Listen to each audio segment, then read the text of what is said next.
வணக்கம் நண்பர்களே. Trading and investing வர்த்தகம் மற்றும் முதலீடு சேனலுக்கு உங்களை நான் அன்போடு வரவேற்கிறேன். நாளைக்கு நவம்பர் 4ஆம் தேதி என்னென்ன ஸ்டாக் இருக்குன்றதையும் பார்ப்போம். தவிர்த்து இன்றைக்கி நவம்பர் 3ஆம் தேதி என்னென்ன ரிசல்ட் நடந்தது அப்படின்றதையும் பார்ப்போம்.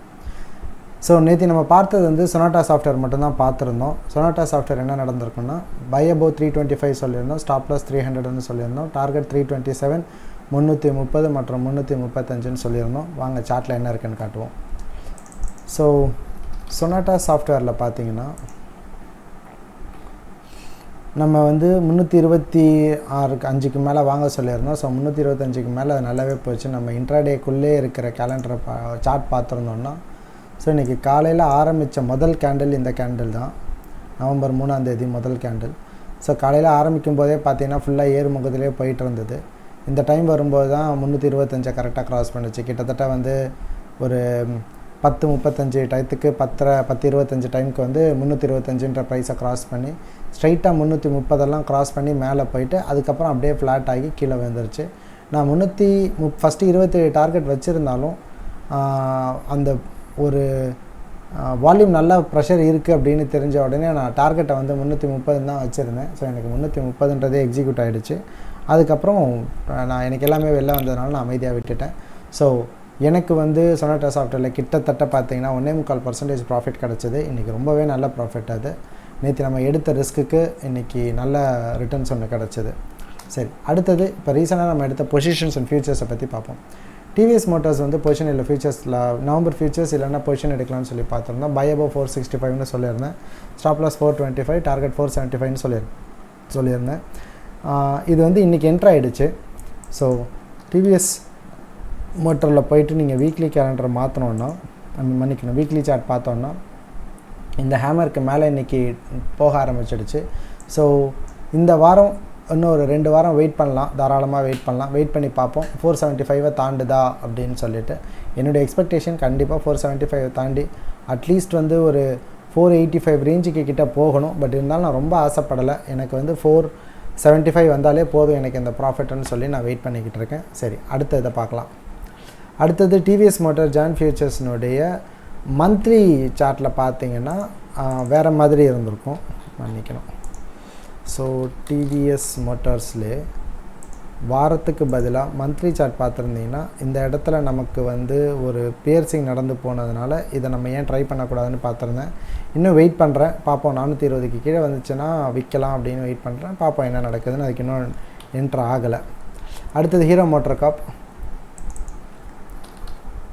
ஸோ ஹீரோ மோட்டார் காப்பும் மந்த்லி கேலண்டரில் தான் பார்த்தோம். ஒரு என்கல்ஃபிங் நடந்திருந்தது. ஸோ வெயிட் பண்ணிகிட்ருப்போம். மந்த்லி கேலண்டர்ன்றனால இன்னும் கொஞ்ச நாள் நான் வெயிட் பண்ணுவேன். 2800 சில்லறைக்கு கீழே இறங்கணும். அது இன்னும் இறங்கலை, வெயிட் பண்ணுவோம். ஸோ அது வரைக்கும் இதையும் வெயிட் பண்ணுவோம். அடுத்தது மைண்ட்ரியும் அதே மாதிரி மந்த்லி சார்ட்டில் தான் பார்த்தோம்.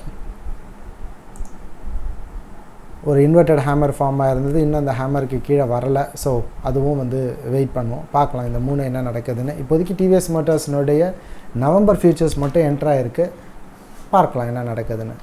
சரி, அடுத்தது நாளையோடைய இன்ட்ராடேக்கு என்னென்ன எடுத்து வச்சுருக்கேன்றதை பேசுவோம். ஸோ நவம்பர் 4ஆம் தேதி ஃபஸ்ட்டு நான் பார்த்து வச்சுருக்கிறது சைசல்ன்ற ஒரு ஸ்டாக்கு. டே சார்ட்டுக்கு மாற்றிக்கிறேன். ஸோ சைஸில் பார்த்திங்கன்னா ஒரு ட்ரெண்ட் இருக்கும், ஆனால் வால்யூம்னு பார்த்திங்கன்னா பெருசாக வால்யூம் எதுவும் இருக்காது. ஒரு ட்ரெண்டு இன்றைக்கி பார்த்திங்கன்னா ஒரு டெய்லேருந்து ஸ்டார்ட் பண்ணிவிட்டு பாடியை கவர் பண்ணிவிட்டு ஹெட்டை மட்டும் கவர் பண்ண முடியாத அளவுக்கு ஒரு க்ரீன் கேண்டில் ஃபார்ம் ஆகிருக்கும். வால்யூம் சொல்கிற அளவுக்கு இல்லை, ரொம்ப கம்மியாக இருக்குது. ப்ளஸ் எனக்கு இன்னொரு விஷயம் என்ன சைஸில் அப்படின்னு பார்த்தீங்கன்னா, நான் சைஸில் ஆட் பண்ணுறேன் ஸோ தட் உங்களுக்கு நான் அந்த விஷயத்தையும் காட்டிட முடியும், நான் என்ன சொல்ல வரேன் அப்படிங்கிறதையும். சைஸில் வந்து ஜென்ரலாகவே வால்யூம் ரொம்ப கம்மியாக தாங்க இருக்கும். ஒரு 15,000லேருந்து 10,000, 15,000, 18,000 இவ்வளோ தாங்க அதோடைய வால்யூமே இருக்கும். அதனால் இதில் நான் ரொம்ப என்ட்ரி போடுறதா இல்லை. இது கொஞ்சம் ரிஸ்க் ஜாஸ்தி, பட் ஸ்டில் பொட்டென்ஷியலான ஒரு கால் மாதிரி இருக்குது. அதனால் பார்க்கலாம் அப்படின்னு எடுத்து வச்சுருக்கேன். ஸோ இதோட ப்ரைஸிங் டீட்டெயில்ஸ் பார்ப்போம். 138 ரூபா 50 காசுக்கு மேலே போனால் வாங்கலாங்க. ஸ்டாப் லாஸ் 135 ரூபா, டார்கெட் 139 ரூபா 25 காசு, வழக்கம் போல் 0.5% டார்கெட். அடுத்தது 140 ரூபா டார்கெட். அதுக்கு அடுத்த ஸ்டாக் வந்து Mahindra and Mahindra finance. So Mahindra and Mahindra ஃபினான்ஸில் பார்த்தீங்கன்னா நமக்கு இங்கே ஒரு இன்வெர்டட் ஹேமர் ஃபார்மாக இருக்குது. முன்னாடி ஒரு ட்ரெண்ட் இருக்குது, ட்ரெண்டில் வால்யூம் வந்து ஜாஸ்தியாக இருக்குது.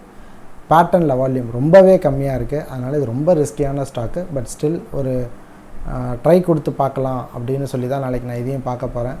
செல் பிலோ 125 125 ரூபாய்க்கு கீழே போனால் வித்துடலாம். Stop loss 128, target 124.25 122. இதோடைய டார்கெட் வந்து இப்போ நான் 124.25ன்னு வச்சுருக்கிற டார்கெட் வந்து கிட்டத்தட்ட இந்த இடத்துல வரும். இந்த டார்கெட் வந்து கொஞ்சம் அக்ரெசிவான டார்கெட் தான், 0.5% தான். பட் இருந்தாலும் கொஞ்சம் அக்ரெசிவான டார்கெட் தான். பார்க்கலாம் என்ன நடக்குது அப்படின்னு சொல்லிட்டு. இன்றைக்கி மார்க்கெட்டில் சொல்லிக்கக்கூடிய அளவுக்கு வேறு எந்த நியூஸும் புதுசாக அதுவும் பெருசாக நியூஸ் எதுவும் வரலைங்க. எல்லாம் நார்மலான நியூஸ் தான் வந்தது. இந்த சேனல் உங்களுக்கு பிடிச்சிருந்ததுன்னா லைக் பண்ணுங்கள், உங்கள் ஃப்ரெண்ட்ஸுக்கும் ஷேர் பண்ணுங்கள். உங்கள் எண்ண ஓட்டங்களையும் கருத்துக்களையும் கமெண்ட் பாக்ஸில் தெரிவிங்க. நானும் என்னுடைய எண்ண ஓட்டங்களையும் கருத்துக்களையும் கமெண்ட் பாக்ஸில் நானும் தெரிவிக்கிறேன். மிக்க நன்றி, வணக்கம்.